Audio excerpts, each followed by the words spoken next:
Hola a todos y todas. El día de hoy vamos a ver lo que es el examen mental, cuáles son los puntos a evaluar y cuáles son sus características. Bien, ¿qué es? El examen mental es un procedimiento clínico que nos va a permitir obtener información, datos sobre el grado de alerta, el juicio, la inteligencia, la memoria y el estado de ánimo del paciente. ¿De qué manera? A través de la observación de su vestimenta, del desenvolvimiento con nosotros, de la intención, del tipo de preguntas que nos va a realizar y del contacto afectivo. ¿Cuáles son los requisitos para un buen examen mental? Bien, el psicólogo tiene que tener una competencia de expresión verbal y escrita que permita la descripción clara, precisa y unívoca, es decir, que tenga un significado único, y además debe ser breve. Además, el psicólogo debe saber identificar y analizar los parámetros indicativos de su estado mental, es decir, cada aspecto y elemento con el fin de averiguar cómo se encuentra cada función cognitiva y cómo se está desarrollando. Y por último punto es el establecimiento de rapport. Es decir, que nosotros al realizar el examen mental no debemos realizarlo como un formulario o una encuesta, sino a través de una conversación con el paciente, generando empatía y preguntando de la manera más asertiva posible. Bien, el paciente, la persona a evaluar, tiene que tener capacidad de interacción y su lenguaje debe ser acorde al nivel cultural que posea. Es decir, que nosotros no podemos usar tecnicismos a la hora de realizar el examen mental con la persona, sino utilizar un lenguaje muy sencillo, muy claro. Bien, el primero de los puntos que se desarrollan, que se evalúan en el examen mental, es la sensopercepción.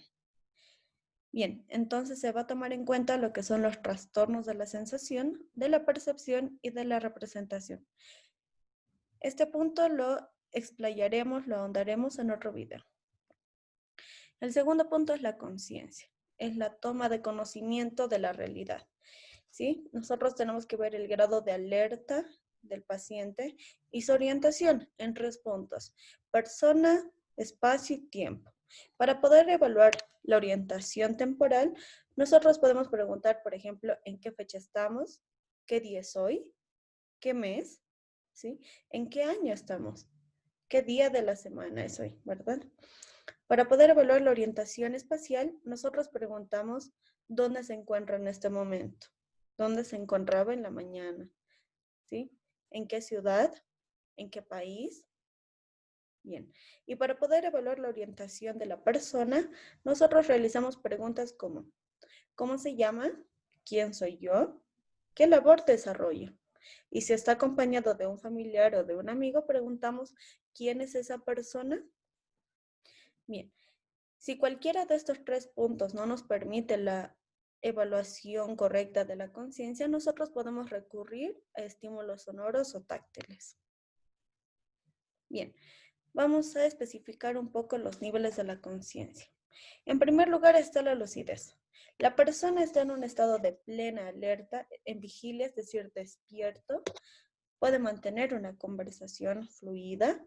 Sus respuestas van a ser sensatas y coherentes. Van a poder resolver ejercicios matemáticos, de cálculo, problemas en general.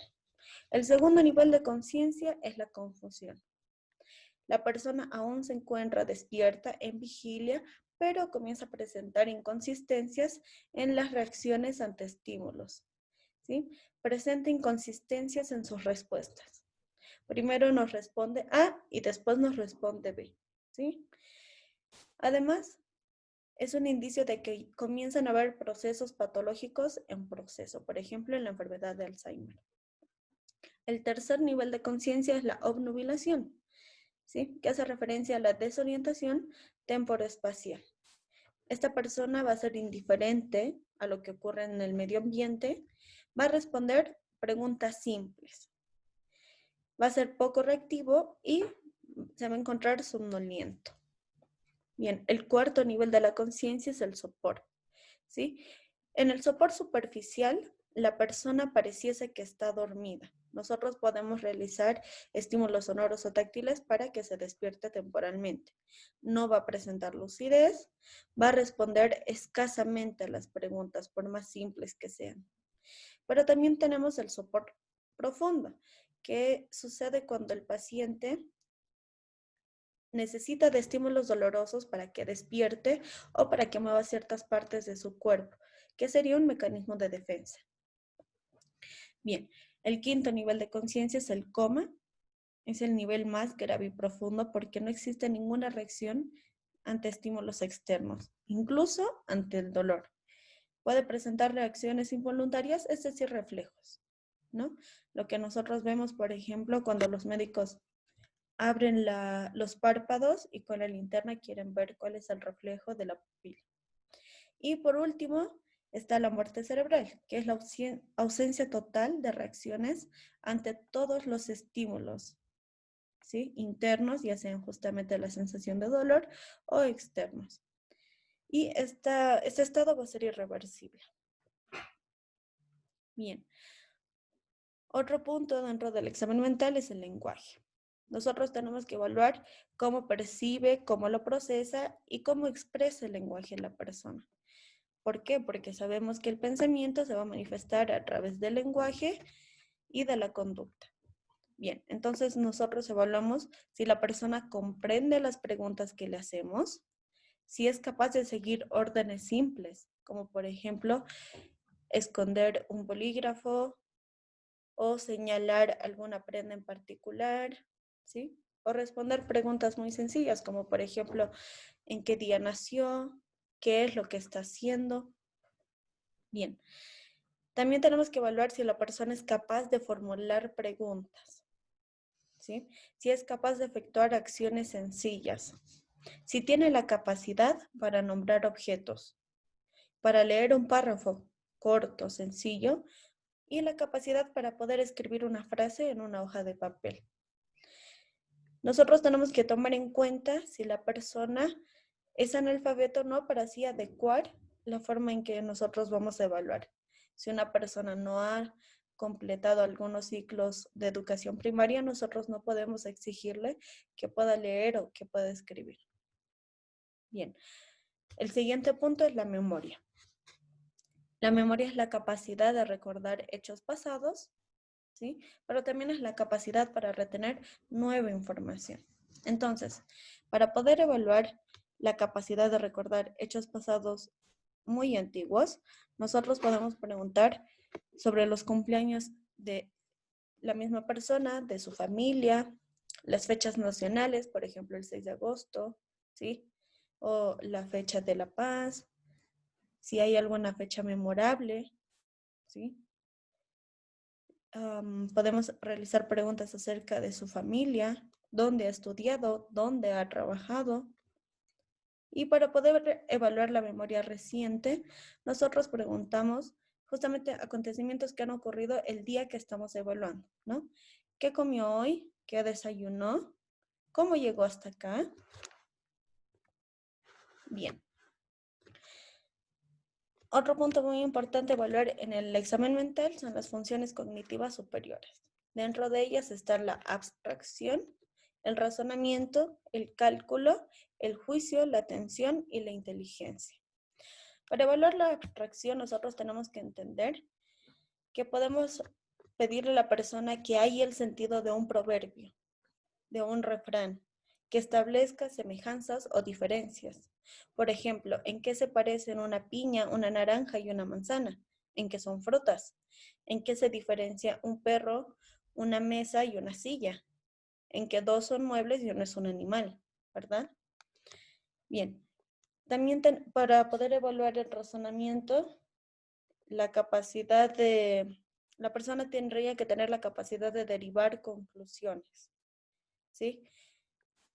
Si yo cometo un error, puedo recibir algún tipo de castigo o de reproche. Tiene que ser capaz de jerarquizar. ¿Qué es lo más importante para usted?